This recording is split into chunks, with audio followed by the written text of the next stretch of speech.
ኢየሱስ ክርስቶስ ወደ ምድር በመጣ ሰዓት ለፍጥረታት ሁሉ ነው የሞተው አይደለ? አይ ለኔ አልሞተልኝ። ይቅርታ ጋር እኔ ወንጀል አንተ እስላም ነህ? አረ ባይብል ላይ ራሱ ለማንም እንዳልሞተ ይናገራል። አሳየህ? አዎ አሳይ።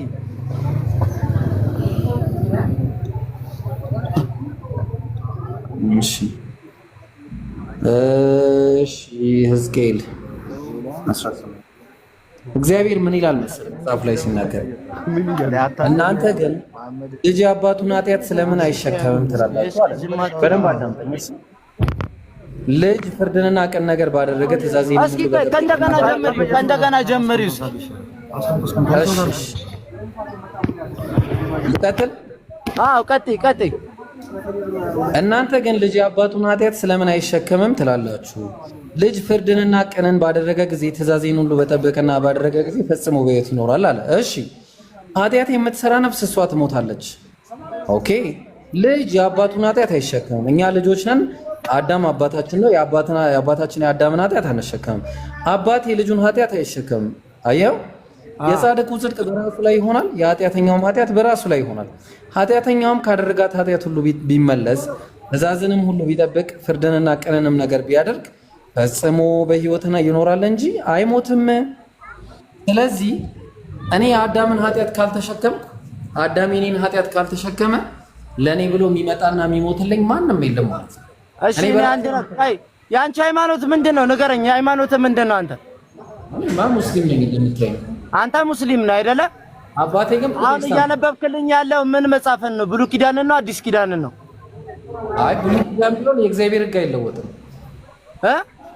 የእግዚአብሔር ሕግ የሚለወጥ አይደለም። ብሉይ ኪዳንና አዲስ ኪዳን ላይ የተሻሻለ ነገር አለ ከብሉይ ኪዳን ማለት ነው። ኢየሱስ ምን አለ መሰለህ? ሕግንና እኔ ሕግን ልሽር አልመጣሁም ልፈጽም እንጂ። አየው ሕግና የማን ዘሮች ነን? ስሚኝ እኛ አሁን ከአብርሃም በኋላ ያለን ፍጥረታት ነን። ይሄ ደግሞ የተጻፈው ከአብርሃም በኋላ ላሉት ፍጥረታት ኢየሱስ ግን እኮ እኔ አምላክ ነኝ ብሎ አንድም ቀን ሰብኮ እንደማያውቅ ታውቃለህ?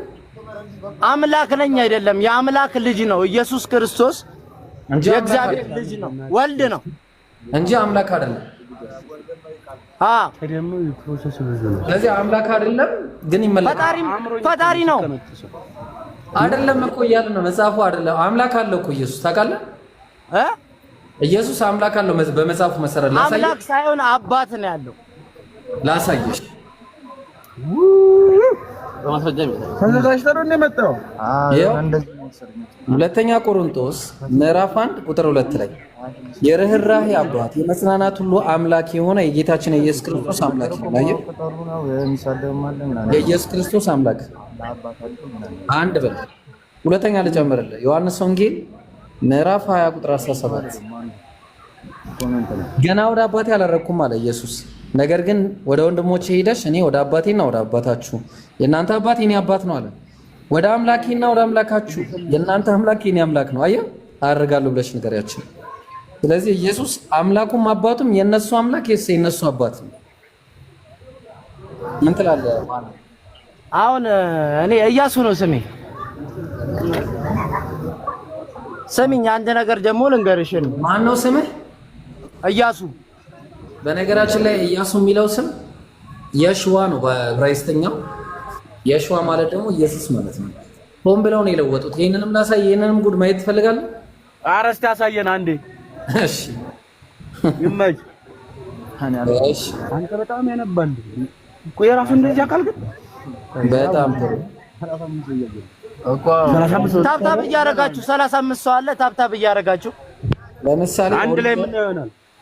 ኦሪት ዘኍልቍ ምዕራፍ 11 ቁጥር 28 ላይ ያውልህ ከልጅነቱ ጀምሮ የሙሴ አገልጋይ የነበረው የነዌ ልጅ ኢያሱ ይላል። አየው ኢያሱ ነው ያስቀመጡት እዚህ ላይ ልብ አድርግ። ግን አሁን እዚህ ላይ ስትሮንግ ነምበሩን ስትነካው ዕብራይስጥኛው ምን ይላል? ልብ አድርግ። ሰን ኦፍ ኑን አለና ዘ ሰርቫንት ኦፍ እሺ የታለ ሙሴ የታለ? ቆይ ጆሹዋ የሚለው ያው ኤንድ ጆሹዋ አለ። አየው ጆሹዋ የሚለውን ስትነካው የሽዋ ነው የሚለው። አየው የሽዋ የሽዋ። ይሄ ደግሞ ጆሹዋ ማለት ኢያሱ ማለት እንደሆነ አውቃለሁ። አረ የሽዋ ነው ይሄ የሽዋ ደግሞ የኢየሱስ ስም ነው። ይሄ የኢየሱስ ስም ነው። እሺ በዕብራይስጥ እኮ ነው የሽዋ በዕብራይስጥኛ ማለት ነው። አዎ ጆቫ ሴቭድ ጆቫ ማለት ያህዌ ማለት ነው። ያህዌ አዳኝ ነው ማለት ነው። እግዚአብሔር አዳኝ ነው። ይሄ ደግሞ የኢየሱስ ስም ነው። ያው ስለዚህ አንደኛውን ነገር አወቅም። አሁን ኢያሱ ብለው ሰው የኢየሱስን ስም እንዳትጠቀሙ አውቀው ሸወዷችሁ እንጂ ኢያሱ የሚል ስም የለም። ኢያሱ ሳይሆን ኢየሱስ ነው ትክክለኛ ስም። አንተ ኢያሱ የሚል ስም የለም አልከኝ አይደለ እኮ? ኢያሱ ነው ትክክለኛው፣ ኢያሱ አይደለም። ኢያሱ የሚል ስም ኢያሱ ደግሞ የሚባል መጽሐፍ ቅዱስ ላይ ከሙሴ በኋላ ህዝቡን ያሻገረ አለ ነውና እኮ እሱ ነው ያሳየው። ህዝቡን ተቀበሉ የሸወዷችሁ እሱ ነው አይደለም? ቆይ ግዕዙን ላሳይሽ። እሺ ሙሴ ህዝቡን ያሻገረበትን እንትን ግዕዙን ላሳይ። በቃ እሺ ያው ምን ይላል መሰለ ግዕዙ? ወይ ቤሎ ኢየሱስ ዘነዌ አለ። ይኸው ልብ አድርግ ግዕዙ ነው። ወይ ቤሎ ኢየሱስ ዘነዌ ዘይቀውም ቅድሜሁ ለሙሴ ዘውእቱ ምናምን እያለ የሙሴ አገልጋይ የነበረው የነዌ ልጅ ኢየሱስ ነው የሚለው እንጂ ኢያሱ አይደለም። አየው። ሁለተኛ እዚሁ ላይ ደግሞ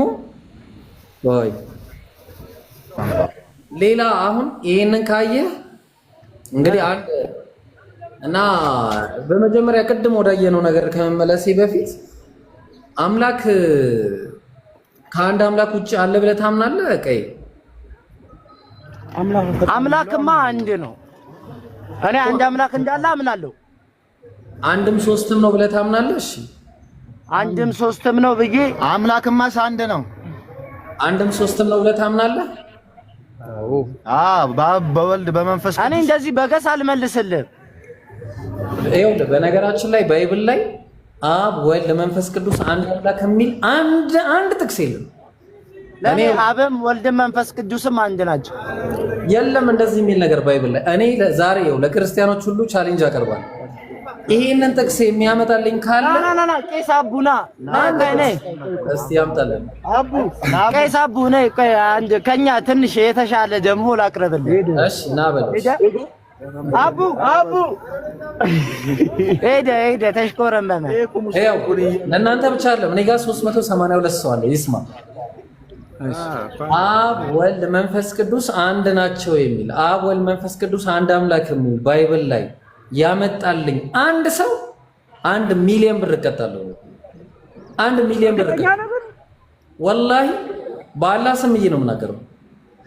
ምንድን 1 ሚሊዮን ብር እቀጣለሁ። አብ ወልድ መንፈስ ቅዱስ አንድ አምላክ መሆኑን የሚያሳየኝ አንድ ሰው ካለ ማለት ነው።